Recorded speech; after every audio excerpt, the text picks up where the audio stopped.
So, after the success of my first Demon Girl challenge, I learned that you freaks really like demon ladies, and so do I. Plus, given that earlier this year, Atlus released a Raidou Remastered, it would be foolish as to not try and beat it with only demon women. So, that's exactly what I plan to do. Now for the rules. Firstly, I must only use demon ladies in battle. As for skills outside of battle, like igniting, I'll allow other demons for that. Secondly, I'm allowing myself to recruit as well as fuse other demons. That way, I can actually make better demon women. And finally, I will not be using any sword alchemy at all to upgrade my weapons. So now, if these rules stated, and the grass within a 50-foot radius of me withered, I believe it's time to start this challenge. Now, like always, we gotta start off by inputting our iconic funny Yakuza name. And from there, we get our first taste of combat in this game. Now, unlike other SMT games I played on this channel, Raidou has real-time combat. So instead of praying to the RNG gods, I'll be forced to rely on my own gaming skills, which is basically zero. Anyway, after beating the zombies, I learned that for Raidou's side special, he wields a gun. And make sure you pay attention to this, because this is one of the few times in this video that you'll see me use it.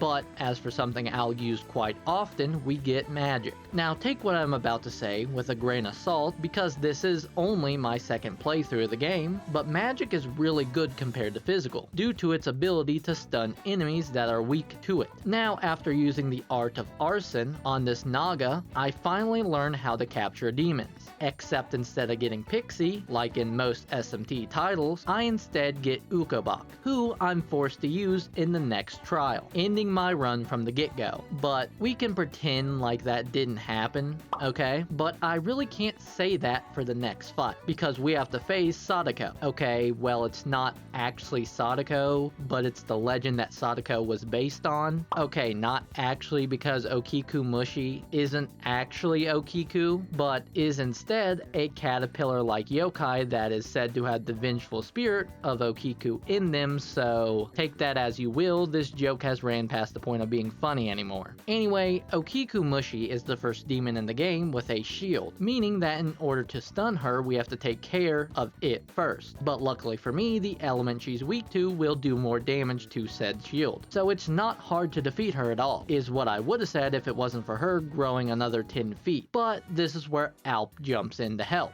allowing me to summon 2 demons at once, as well as giving me my first demon lady. And chat, you know what this means. Time to randomly rank them based entirely on metrics that I made up inside my head. So, because of that, Alp is going in beautiful lady tier. And with her on my team, I'm now able to take down Okiku Mushi, thanks to her heals, and I guess I should also thank Ukobak for targeting her weakness. But that's enough about him, because with her defeat, I unlock the title of Raidou Kuzunoa the 14th. So I guess my funny Yakuza name went to waste. But more importantly, I unlock Kitty. Hello Kitty. And from here I get my mission to protect the capital from the supernatural. Now, how will I be doing this, you ask? Well, I'll be working with an ace detective as his apprentice. And Narumi sure is a detective of all time. And for my first job, Narumi and I set out to find this girl that called us. And when we meet up with her, she gives us a pretty simple request. Honestly, it's more simple than what's about to happen, but we decide that ending her probably is a bad idea, so we don't.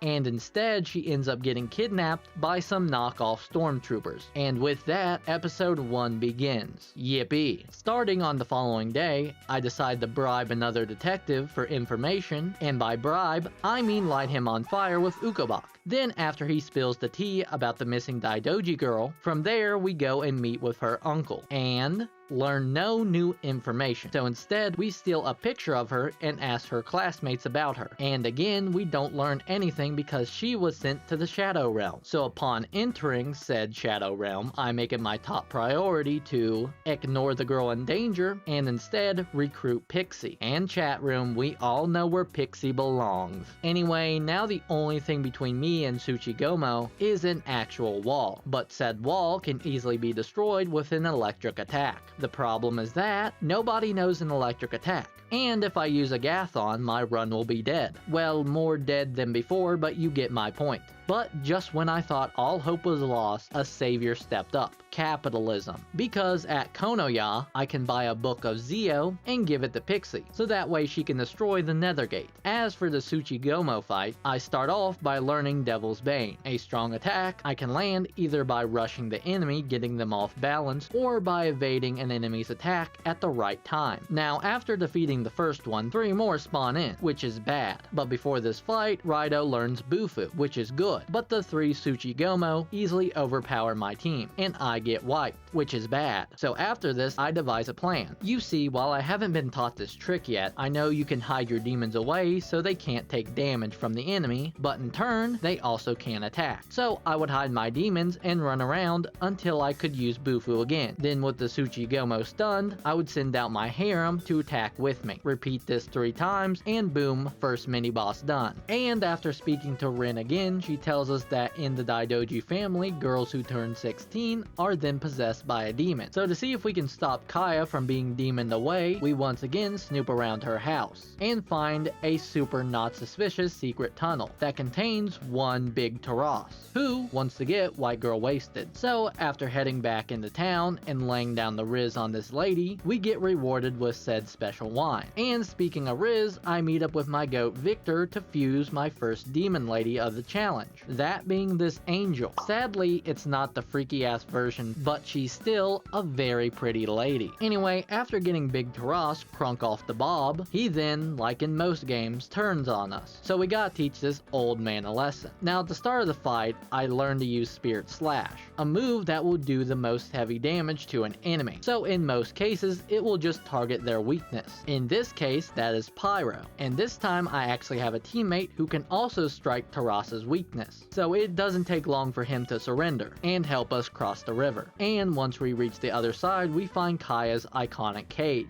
And then we read her iconic diary to learn that her uncle had something to do with her disappearance. So we decide to confront her uncle about it. But before we do, we have yet another mini-boss on our hands. And here's where I finally, air quotes, learn how to hide my demons. Because with Gasha Dokuro, they start summoning evil blades of Ra for me to jump over. So in order to protect my harem, I hide them away until the attack is over. And other than that, the fight is pretty easy. It's weak to Pyro and Zan, so I easily get enough magic to finish it off with a Spirit Slash. Now with it out of the way, we can finally confront Daidoji, and when we do, he turns into a meat man and skedaddles away. And before I can give chase, another devil summoner stops us by summoning an Ichimokurin. So we kinda have to deal with that. Now Ichimokurin will summon 2 Turdoks that need to be defeated before you can attack it. Lucky for me, the Turdoks are weak to Pyro. Now as for Ichimokurin itself, it's weak to electric, and I just so happened to unlock Zio for Raidou just as this fight started, so hitting its weakness isn't a problem. The problem is that it will randomly start to spin, but if you remember back to the previous fight, I can just hide my demons, so that they're safe, and as long as I can avoid its attacks, I'm good. And with that, it doesn't take long to defeat Ichimokurin. And after reporting back to the big boss man, episode 1 is finished. Now starting in episode 2, you would think that we would be investigating the disappearance of Kaya Daidoji, but instead, Narumi sends me off to investigate the Red Cape mystery, all because Narumi is in debt thanks to the racetrack, and Tai agreed to pay in advance.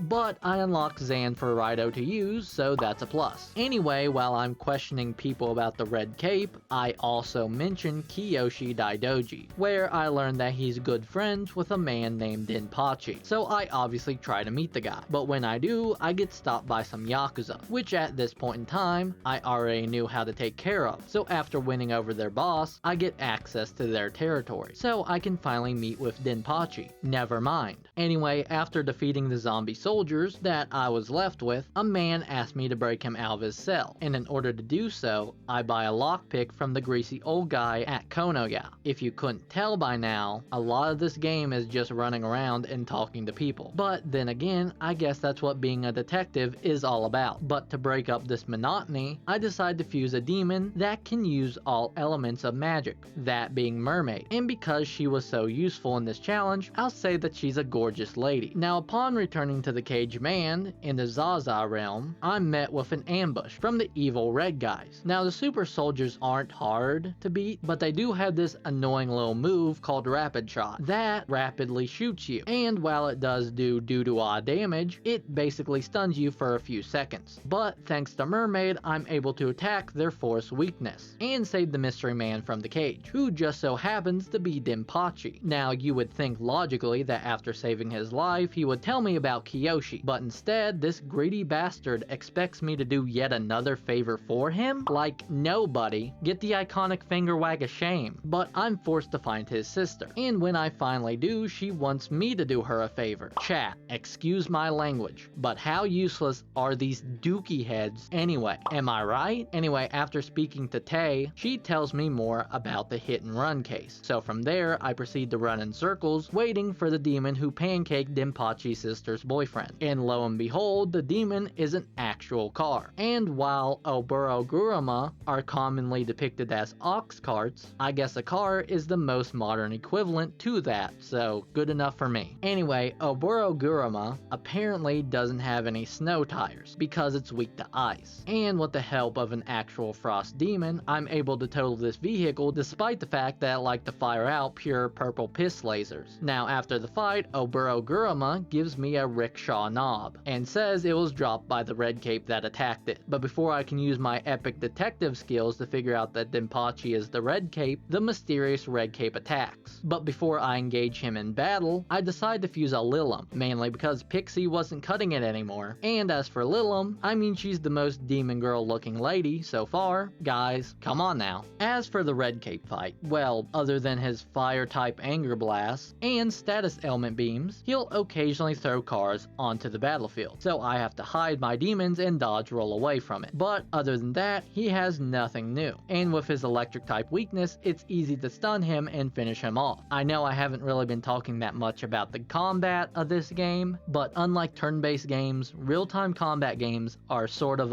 you need to play it for yourselves to understand how fun it is, so I'm sorry I'm not doing this game that much justice. And it turns out that Dimpachi was the red cape all along. Oh, in the wise words of Weezer, say it ain't so. But with that development, episode 2 ends. Now, starting in episode 3, the game picks up speed, because after visiting Kiyoshi Daidoji's factory to protect Tei, who is currently on the ground, I run into the mysterious foreigner again, where he summons Matroska dolls to act as portals to the Dark Realm, or something. Anyway, to meet with Daidoji, I need to find all 8 Chaos Emeralds.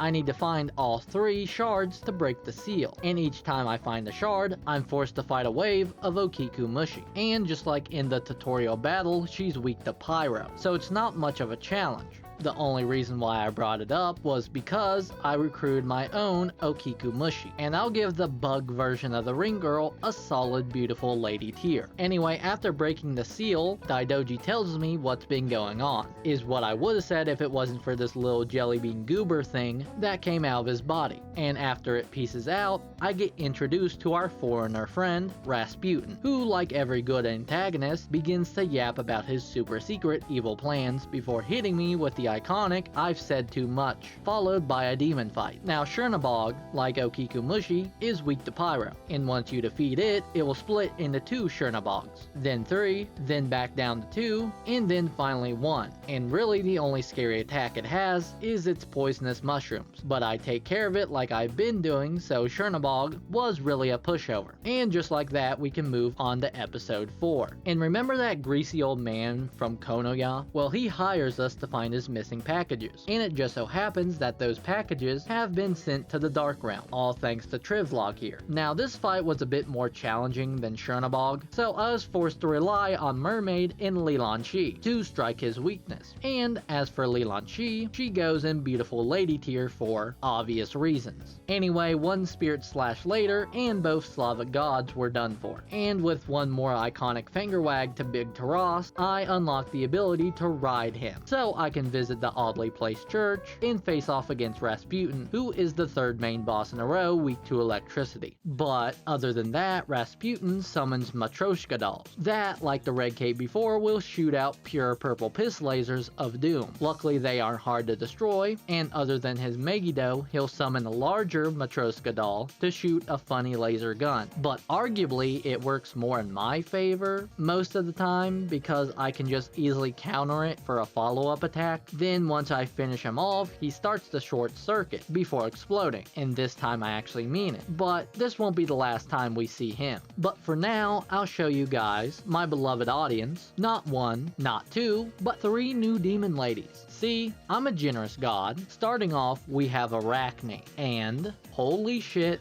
this design unlocks so many memories. Anyway, give me a second, chat, while I make a new tier. Here we go. Next we have Sati, and because she's really hot, get it? Because she's on fire. She's gorgeous though. And last, but definitely not least, I of course had to fuse a Lamia, who will come in clutch later. But for now, she can be a gorgeous lady. Who the fuck am I kidding, right chat? Anyway, for this episode, Tay ends up getting information from a whistleblower in the army about the Super Soldier Project. And because this information will be mutually beneficial, I accompany her as her bodyguard. And I'm not a very good bodyguard. But on the bright side, it turns out the whistleblower is real. But Sadakichi lost all the documents, running from the demons. So my ass, unironically, had to pull a Slenderman and collect the 8 pages of the document. Then with all 8, Sadakichi gives me the super secret code to the subterranean shipyard, where I meet the man, the myth, the Munakata. And when he asked me to join forces with him, I hit him with that iconic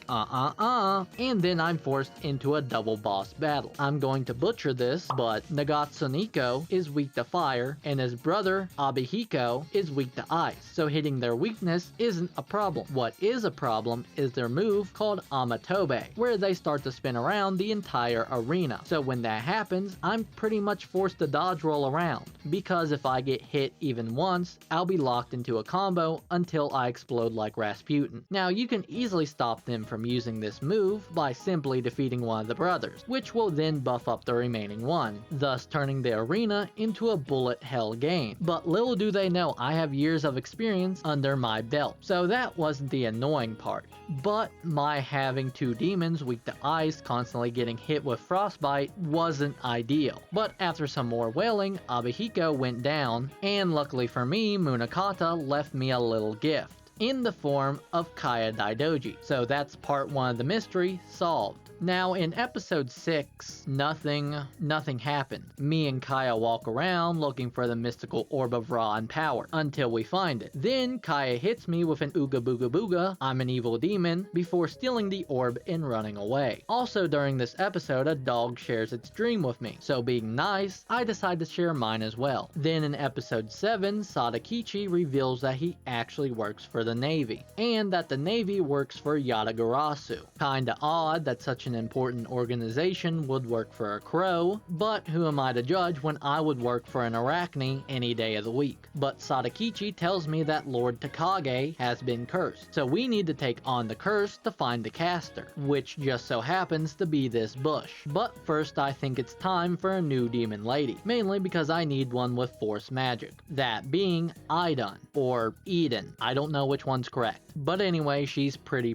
Now one reason I like the Hito Koto Nushi fight is because after enough damage is dealt, he'll take the form of other demons and change his weakness. At first, he's weak to Pyro. Then when he changes to Anzu, it becomes weak to Zeo. For Cerberus, it's ice magic. Then finally, he'll turn into a little baby poltergeist and be weak to Zan. And for his gimmicks, it's nothing new, so this fight goes by pretty fast. Partin thanks to Arachne being able to poison him. And speaking about being poisoned, I now have to face the most annoying boss in this game, Mishaguji. But again, just like the last fight, I fuse a new lady right before it, that being Cybele, who looks quite freaky, and we like freaky here. Anyway, Mishaguchi's favorite attack is Curse Emission, that if it lands will either poison or stun Raidou, but that's far from his worst attack. He'll return to the middle and fire out. I actually don't know what it is, it could be Phlegm, but that Phlegm is bad because if you touch it, Raidou will get confused and your controls will be reversed. Then for his final attack, he has a special Zeo move that can charm anything it touches. So I have to hide my demon ladies or risk NTR. But by far his worst move is that every so often he'll summon one of those little jelly bean goobers to heal him. So anytime one gets summoned, I make it my top priority to, well,